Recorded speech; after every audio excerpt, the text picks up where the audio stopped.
Recently, Thai and Danish customers are coming to visit the factory with an urgent expectation for high-quality pressure transmitter equipment. Upon entering the production workshop, the clients focused closely on the quality inspection process of the production line, seeing that each piece of equipment was accompanied by 3 inspection reports. They showed approval as the quality control met Vietnam's industrial certification standards. They visited and learned about the testing of core technical parameters, personally witnessing Auto's production strength.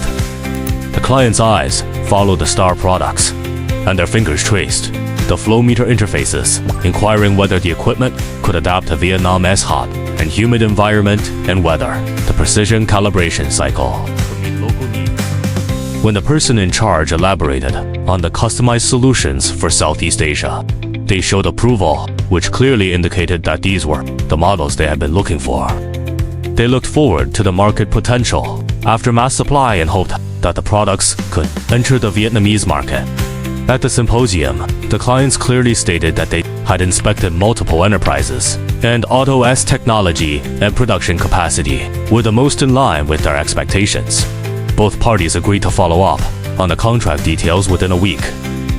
The clients emphasized their expectation to advance the cooperation as soon as possible, enabling Auto Instruments to enter the Vietnamese market at an early date.